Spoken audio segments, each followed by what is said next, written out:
What is BMO and what are they doing in Silicon Valley? I'm here with Jonathan Wyant, mortgage professional with BMO. How's it going, Jonathan? Philip, good to see you again. How are you? Good to see you. All right, good. Yeah, so BMO, Bank of Montreal, a Canadian bank that has made its way further into the U.S. They had an international presence before, so now they took over Bank of the West, who I was working with for about 5 years, and now we're completely all over the U.S. And Canada. Nice. And how has that changed the way you do business as a mortgage professional, or are you pretty much doing the same types of programs? There's a lot of the same programs that we have here.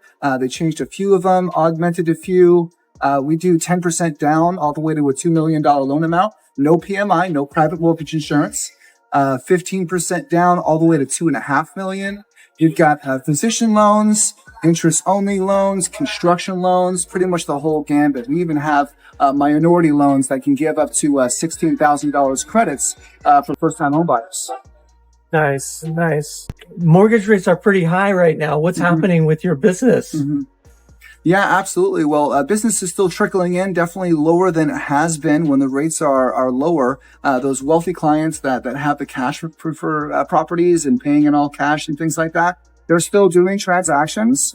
But for a lot of people, I think they're staying put right now, waiting for the interest rates to come back down, which, according to Scott Anderson, our chief economic advisor, rates are going to go up just 25 basis points more before the end of the year. And by the third or fourth quarter of next year, we should start seeing lower rates. So we're expecting at that time, more of a refinance boom and a lot more people in the market. Now, let's say that there's buyers who are wanting to buy right now. And I think it is a good opportunity for buyers because these high rates have kind of put a damper on demand. So I think there's good opportunities from a pricing standpoint. What if someone wants to buy now? What are some loan programs and strategies that you would advise them on? Absolutely. So an easy one would be interest-only loans. That way it maybe cuts the mortgage payment in half, at least for right now, while the rates are high. And there's always an opportunity to refinance later down the line. There's another one as well. Paying points for a lower rate right now doesn't make a lot of sense because the rates are so high, and we know that those rates are going to be coming down in the next year or two. But instead, we have a program where we can actually take a higher rate temporarily. I was doing this the other day with someone who had, I think it was a $1.6 million loan. We gave them $32,000 because of this. This higher interest rate gave them lender credits, $32,000, paid for all the closing costs, 6 months of property taxes, homeowners insurance for a year, and up to 2 months of interest. So they didn't have to come in with any cash at all. Okay, we just had to have them stay in the loan for 4 months, and then they can refinance to whatever the market rate is going to be anyways. So it's a good way to save some money in the meanwhile. That sounds phenomenal. So this program actually provides the buyer with credits up front to cover those closing costs. And then they take a higher nominal rate on the loan.